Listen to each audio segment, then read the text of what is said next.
Welcome. We've got a short hip mobility practice. The only things you need are a place to sit, room for your legs to move out in front of you, and then a yoga strap. If you don't have a yoga strap, you could use a stretch resistance band or a scarf, tied to a robe, or a necktie. So have that handy and set it off to the side. Let's begin seated with the legs out in front, about pelvis width apart, up on top of your sit bones. If you find that to be challenging, if you want to come up onto a pillow or a folded blanket to get you into a neutral position in your pelvis.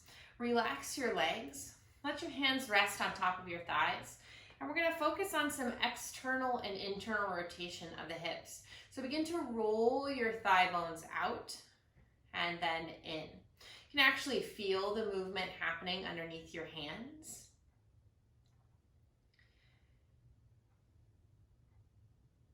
One tip, if you're looking or watching, focus more on the movement at your knees and less at your feet. If you're focusing on where your knees are pointing, that's a better indicator that you're rotating from your hip and not your ankle, which might be happening if you're focused on where your feet are pointing. It's not a fast movement. We're going to take our time. And let's move the legs out an inch or two. Come back to the rotation, keeping your pelvis as stable as possible. So we don't want to roll back or forward as we rotate within that hip socket. The pelvis is going to stay pretty still.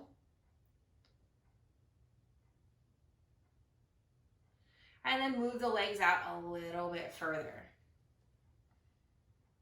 As you explore this rotation, what you may notice is one side has a little bit more mobility than the other.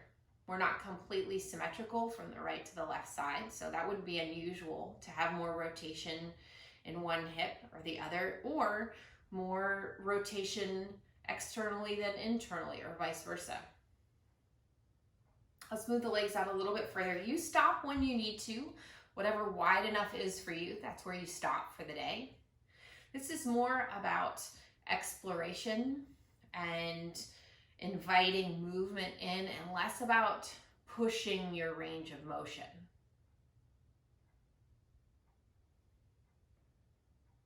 If you have the ability, let's go a little bit wider, maybe close to end range for you. Only as far as you can still find some mobility. So if you get the legs so wide that you can't rotate the legs out and in anymore, then bring them in a little bit closer. Just a few more times out and in.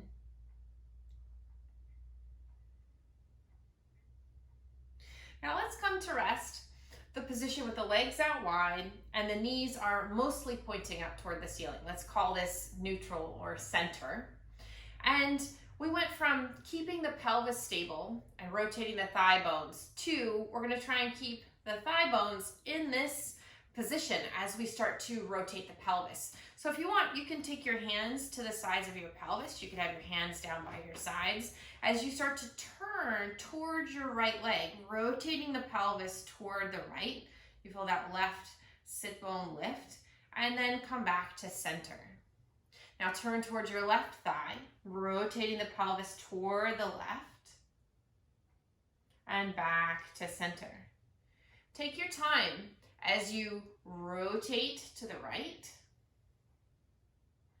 and then to the left.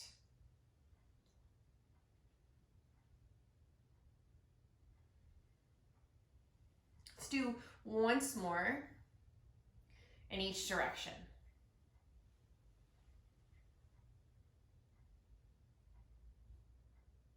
This time, as you rotate the pelvis toward the right, go ahead and bend your knees into a 90-90 type position. It's usually called that because both knees are in a 90-degree angle. But you adjust where you need to. If the feet need to come closer in, if this back knee doesn't come to the floor, you bring it in whatever position works for you. Rotate the pelvis toward the right. And then we're going to extend both legs and roll back to center. Let's turn to the left. Bending both knees into that 90-90 position. Rotate the pelvis. And then come back to center, extending the legs. So the hands could be down at the sides as you explore this movement. You could bring them back to the sides of the pelvis as you move. They could even be together at the heart. Take your time. Try not to rush. I find that if we move too quickly, often we lose out on some sensation.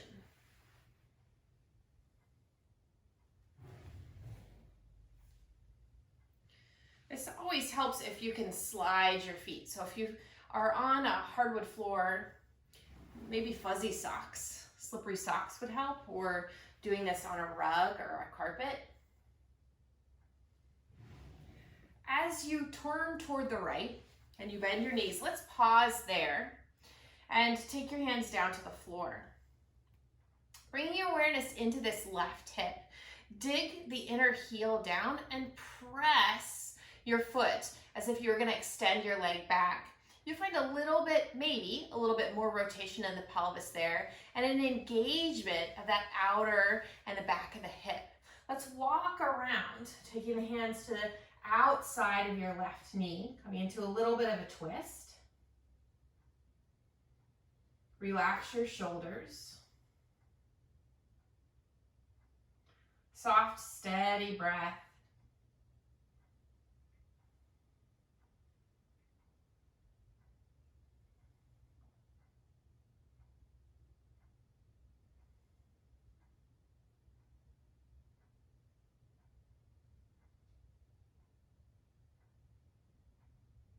Unwind, extend both legs, coming back to center. And let's repeat that on the other side. As you turn towards your left, bend both knees. Take your hands to the floor. Bring your awareness into this back hip, into the right hip. Dig the inner heel down and then push your foot back, extending the leg. As you find maybe a little bit more rotation in your pelvis, engaging the outer and the back of your hip, and walk your hands around to the outside of your left knee. Pause there in a twist. Check in, relax your shoulders.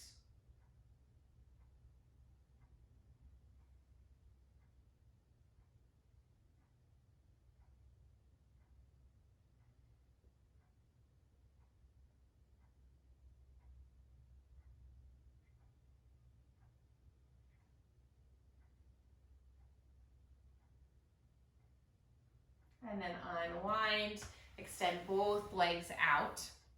Let's take the hands behind us and bend your knees, placing your feet wider than pelvis width, rolling toward the back of the sit bones. As you move your knees side to side, rolling across the fleshy part of your butt. So it's a bit of a massage there, a little bit of a massage for the glutes. And again, take your time. There's no need to rush these movements.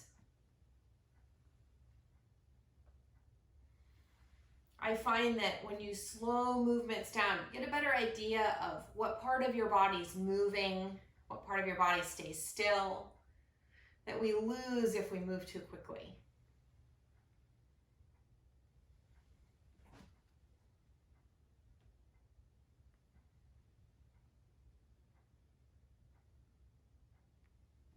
Come back to center, press yourself upright, extending your legs out once more. Let's come into a cross-legged seat. So let's start with the right shin crossed in front and just a gentle forward fold. Tip your pelvis forward, roll toward the front of your sit bones and walk your hands out in front of you. Extend from the tailbone to the crown of the head so we keep some space in the spine. Trying not to overly round.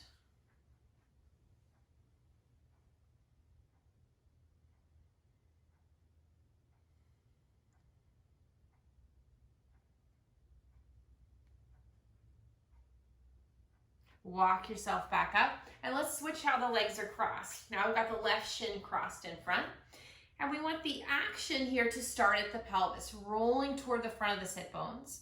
walking the hands out in front, extending the spine.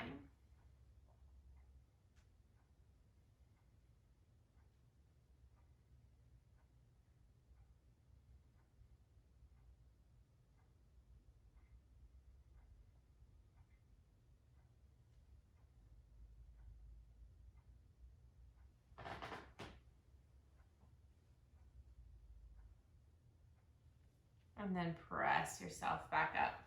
Let's come down onto your back. Grab for your strap, make sure that it's nearby.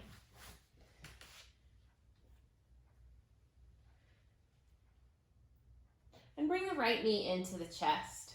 You can keep your left knee bent or extend your leg out along the floor.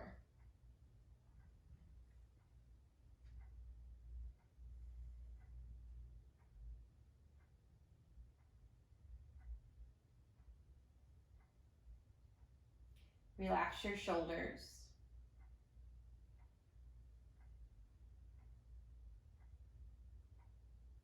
Switch to the other side, bring the left knee in and extending the right leg out, or you may have the right knee bent.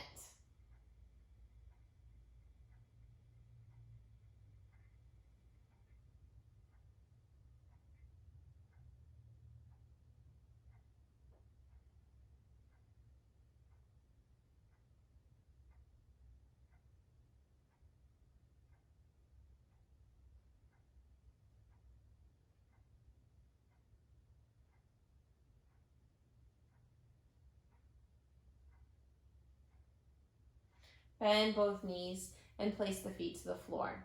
Take your strap and put it onto your right foot. Press your foot up toward the ceiling. Let the leg relax into the strap. And try to find a neutral pelvis. So check in with your lower back. If it's flattened to the floor, then maybe drop the tailbone a little bit. And let's explore some hip rotation here in this position. Turning your thigh bone out and then in.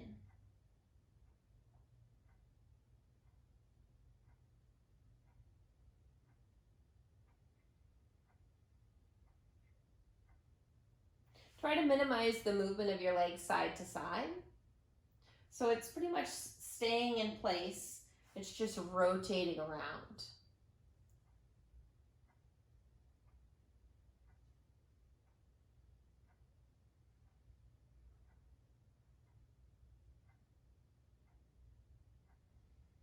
Come back to where your knee and your toes are pointing toward you. Let's call this neutral. And then once more, turn your thigh bone out, coming into external rotation. Take the strap into your left hand and pull your leg toward the left, keeping the right side of the pelvis on the floor.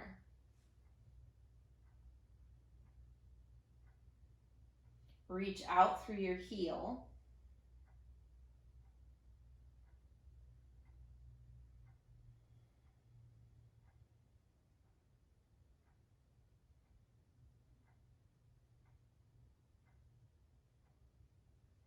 Return the leg to neutral and switch the strap to the left foot. Press your foot up toward the ceiling, letting your leg relax into the strap. Find a neutral pelvis. Turn your thigh bone out and in.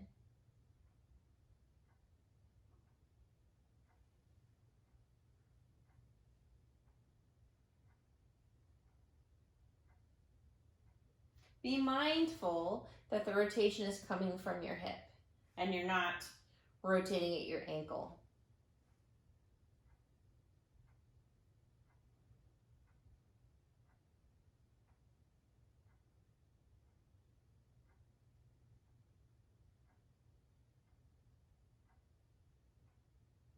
Come back to a neutral position.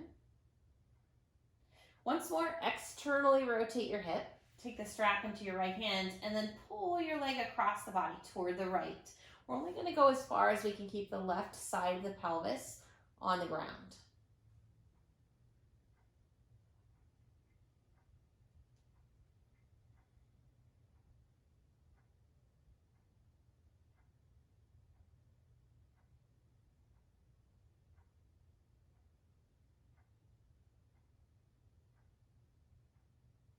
Bring your leg back to neutral. And let's bring the strap back to the right foot. So we're coming back to that first side, pressing your leg up. Let your hands slide down the strap. Relax your leg into the support of your strap, and then use your hands, your arms, to circle your leg around, as if you were drawing a circle on the ceiling with your foot. Move slowly so that you notice sensation.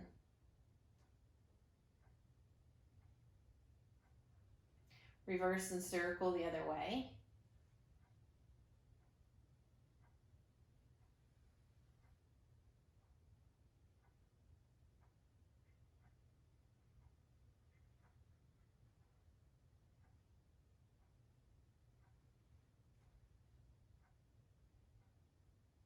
Return your leg back to neutral and switch it to the left foot. Putting the strap on your left foot. Extend your leg up. Slide your hands down the strap. Relax your leg. And then use your arms, your hands, to circle your leg around.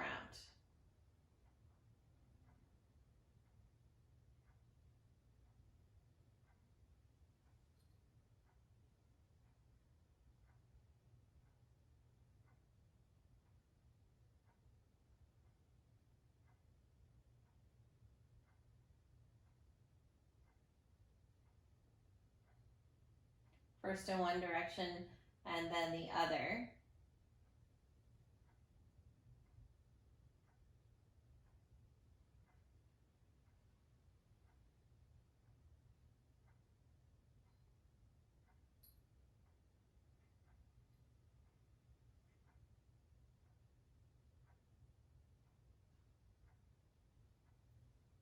Bring the leg back to that neutral position. And then release. Set the strap off to the side. Gently hug both knees into the chest. Give yourself a hug.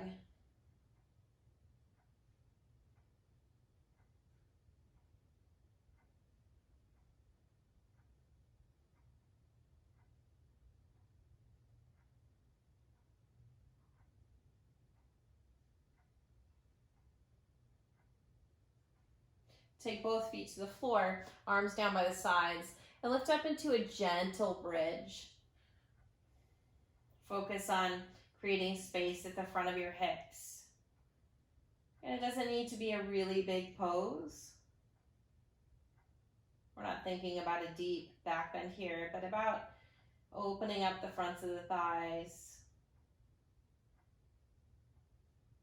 And then lower the hips down. Widen the feet apart. Resting the knees in together, coming into constructive rest pose. Hips are in internal rotation, which isn't a movement we often do in our everyday movement or even in yoga classes. So just pausing here for a moment, allowing your eyes to close. Find a neutral position in the pelvis.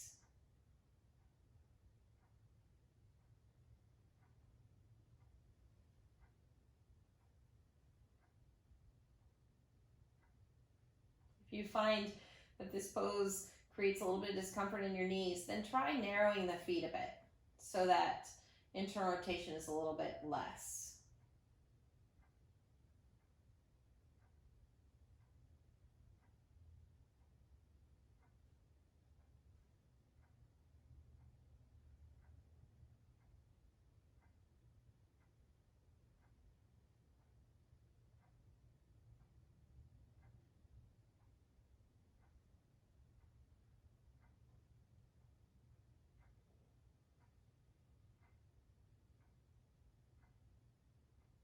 If you have the time here to take a short Shavasana, I encourage you to rest.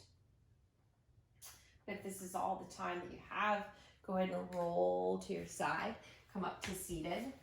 Take a moment just to pause. Close your eyes, place a hand over the center of your heart. Taking the time just to notice.